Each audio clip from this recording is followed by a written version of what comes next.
Anyway, so I'm going to assume that you didn't do the reading, because once again you have a bunch of folks arguing with me based not on the material itself nor on the validity of my assessment, but on my believability. So since you have not done the reading, I will explain this connection to you, because I dislike you so greatly that I'm going to mansplain this in a way that I hope to be super offensive to your sensibilities. So, the idea of sadomasochism, as it's understood by Giorgio Agamben in his book The Use of Bodies, is more similar to that of the master-slave relationship, or at least he likens the sadomasochistic relationship to the master-slave relationship, and not the master-slave relationship of the European way of doing things, wherein the master owns a property, which is the slave. He likens it to the master-slave relation of, say, the ancient Romans, or at least the before Romans, in which the master and slave relationship is not one of property, but one of the slave being a part of the master's body.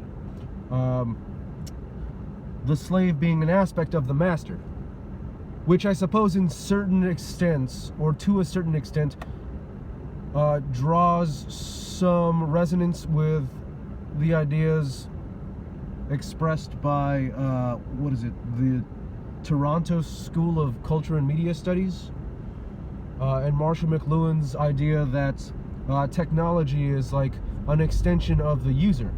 But that is a conversation for a completely different time, a lot of which probably has to do with Skynet, and I don't particularly feel like getting into that at the moment.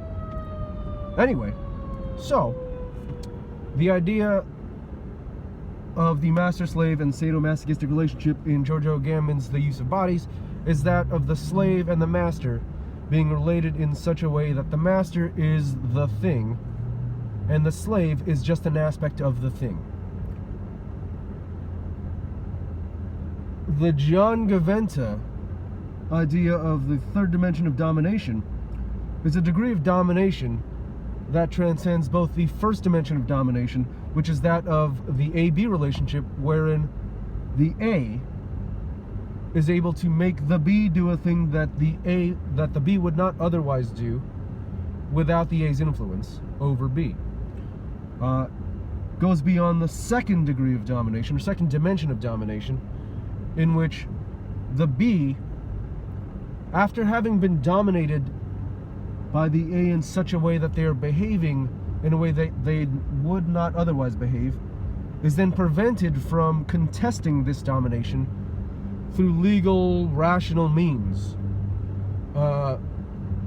The B wants to contest this domination and wants to say, hey, I don't want to behave in this way, but the A has made it such that the B can no longer contest this through lawsuits, laws, customs, social norms. And the third dimension of this domination, which you know if you did the reading, which I know again you didn't, is one in which the B would behave in a way that would be beneficial to the A and not so beneficial to the B, but the B has been so deeply manipulated that the B believes that their actions are in their best interest, when in the reality it is not in their best interest. It is actually in the A's best interest. So the relation, again, that I just sort of occurred to me, I didn't just anything, that occurred to me, is one in which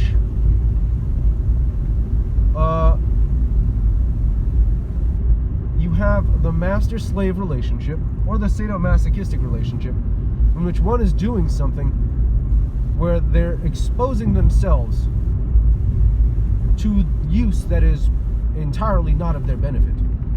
Just not at all. It just doesn't benefit you at all to be dominated and to be behaving in a way that allows you to be used regardless of whether it causes you pain, regardless of whether it damages you horrendously. I mean, like, terribly. and John Gaventa's domination, in that you are doing this thing.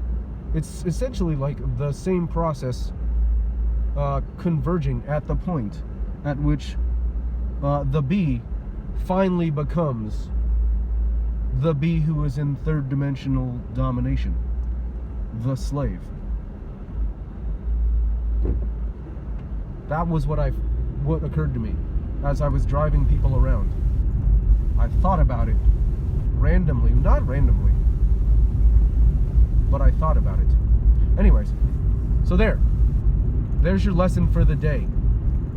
The Use of Bodies by Giorgio Agamben, and Power and Powerlessness by John Gaventa. Third dimensional domination and the master-slave or sadomasochistic relationship. Ta-da! Or wait, no, what's the word? What's that Patton Oswalt joke? Here. Okay.